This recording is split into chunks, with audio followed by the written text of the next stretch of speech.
நீங்கள் நம்ம என்ன பார்க்க போகிறோம் 10th மேக்ஸில் சாப்டர் ஒன்றில் எக்ஸசைஸ் 1.4 6th சம் பார்க்க போகிறோம். என்ன கொடுத்துருக்காங்க பாருங்க, ஏ செட் பி செட் கொடுத்துட்டாங்க. ஃபங்க்ஷன் எங்கேருந்து போகுது, ஏலேருந்து பிக்கு போகுது. நெக்ஸ்ட் எஃப் ஆஃப் எக்ஸ் கொடுத்துருக்காங்க. நம்ம என்ன கண்டுபிடிக்கணும், ரேஞ்ச் என்னன்னு கேட்டிருக்காங்க. எஃபோட ரேஞ்ச் என்ன, அடுத்த கேட்டிருக்காங்க identify the type of function. என்ன ஃபங்க்ஷன் 1 1 ஆன் 2 இன்டூவா, நம்ம என்ன ஃபங்க்ஷன் கண்டுபிடிக்கணும். ஃபர்ஸ்ட் நம்ம என்ன கண்டுபிடிக்க போகிறோம், ரேஞ்ச் கண்டுபிடிக்க போகிறோம்.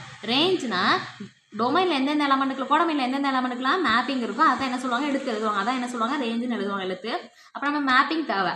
மேப்பிங்க்கு முதல் f of x equal to எக்ஸுக்கு கொடுத்துருக்காங்க. எக்ஸுக்கு பண்ண போது என்ன பண்ண போகிறோம், 1 போடுங்க.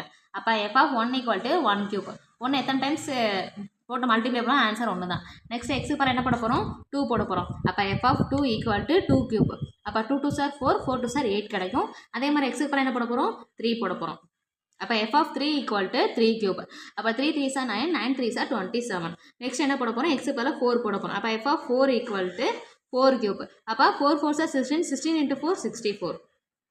நெக்ஸ்ட் ஏன் 5 போடலாம், ஏன்னா ஏ செட்டில் 4 எலமெண்ட் தான் இருக்குது. அப்போ 4ஓட ஸ்டார்ட் பண்ணிக்கலாம். அப்போ 1 படமாக ஆன்சர் என்ன கிடச்சிருக்கு, 1. அப்போ 1 எதுக்கு மேப் ஆகுது, 1க்கு மேப் ஆகுது. 2 படமாக ஆன்சர் என்ன கிடச்சிருக்கு, 8 கிடச்சிருக்கு. அப்போ 2 எதுக்கு மேப் ஆகுது, 8க்கு மேப் ஆகுது. 3 படமாக என்ன கிடச்சிருக்கு, 27 போட்டு எழுதிக்கோங்க. அதே மாதிரி 4 படம்போது என்ன கிடச்சிருக்கு, 64 மேப் பண்ணிக்கோங்க. அப்போ ரேஞ்ச் என்னென்ன வரும், இந்த எலமெண்ட்டுக்குலாம் மேப்பிங் இருக்குது பாருங்கள், 1 8 27 64 ரேஞ்ச் எழுதியாச்சு. நெக்ஸ்ட் என்ன கேட்டிருக்காங்க, identify the type of function. அப்போ இங்கே பாருங்கள், டொமைனில் உள்ள எல்லா எலமெண்ட் கோடமையில் என்ன இருக்குது, இமேஜ் இருக்குது. அப்போ நம்ம என்ன சொல்லலாம், ஃபங்க்ஷன் வந்து 1 1 ஃபங்க்ஷன் சொல்லலாம். எஃப் இஸ் 1 1 ஃபங்க்ஷன் எழுதிக்கோங்க. நெக்ஸ்ட் என்ன சொல்கிறாங்க, இன்டூ ஃபங்க்ஷன். இன்டூ ஃபங்க்ஷன்னா 1 1 அண்டு இன்டூ ஃபங்க்ஷன்.